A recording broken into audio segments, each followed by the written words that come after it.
Hi everyone, welcome to my channel. পশ্চিমবঙ্গে SIR এর কাজ প্রায় শেষের পথে।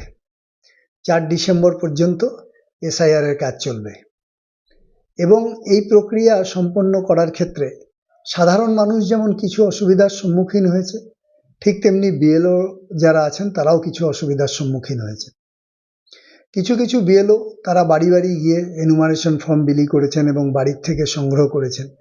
কিছু কিছু বিএলও সেই বুথের মধ্যে একটা নির্দিষ্ট জায়গায় সেন্টার করে নিয়ে বসে সেখান থেকে কালেকশন করেছেন। আবার কিছু কিছু বিএলও কোনো রাজনৈতিক দলের ব্যানার লাগানো আছে এরকম একটা অস্থায়ী শিবিরে বসেও ফর্ম কালেকশন করেছেন। যাই হোক, যে সমস্যাগুলো আমাদের নলেজে এসছে সেটা হলো এরকম যে ধরুন আপনার 691 নম্বরে নাম আছে, কিন্তু বিএলওর কাছে যখন আপনি গেলেন এনুমারেশন ফর্ম নেওয়ার জন্য বা বিএলও আপনার বাড়িতে এলো এনুমারেশন ফর্ম দেওয়ার জন্য, পরিবারের সবার ফর্মটা দিলেন, কিন্তু আপনার ফর্মটা তার কাছে নেই। তখন বিএলও বলবে আপনাকে এসডি অফিসে যেতে। এবার আপনি যখন এসডি অফিসে গেলেন, এসডি অফিসে খোঁজ নেওয়ার পরে জানতে পারলেন যে আপনাকে আবার সেই বিএলওর কাছে পাঠিয়ে দেওয়া হচ্ছে। এখন প্রশ্ন হলো যে এই নির্বাচন প্রক্রিয়ার কাজের মধ্যে যিনি ইনভলভ আছেন অর্থাৎ বিএলও, তার দায়িত্ব তার বাড়িতে ফর্মটা পৌঁছে দেওয়া।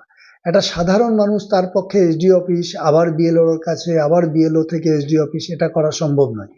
এবং সাধারণ মানুষরা এটাও জানেন না যে যদি বিএলওর কাছে কোনো ফর্ম নাও থাকে তবুও অনলাইনে আপলোড করা যেতে পারে। কিন্তু আমাদের ভারতবর্ষের মানুষ তো তথ্য প্রযুক্তিতে এখনো এক্সপার্ট হয়ে ওঠেনি, এবং যারা আমাদের এই গ্রামীণ স্তরের মানুষরা রয়েছেন তারা তো এই সম্পর্কে অনেক কিছুই জানেন না। কাজেই তাদের পক্ষে অনলাইনে আপলোড করা বাড়িতে বসে যেমন সম্ভব নয়, ঠিক তেমনি এমনও আছেন যাদের আর্থিক প্রতিবন্ধকতা রয়েছে, তারা ক্যাফেতে গিয়ে সেই 50 টাকা বা 100 টাকা নেবে আপলোড করার জন্য, সেই অর্থটা খরচ করার মতো তাদের সামর্থ্য নেই, এরকমও আছে। তো এক্ষেত্রে বিএলওদের উচিত যে তাদের সম্পূর্ণ রকম সহযোগিতা করা, এসডি অফিস না দেখানো, এবং ওনার ওটা দায়িত্ব যে ওই ফর্মটা এনে তাকে পৌঁছানোর।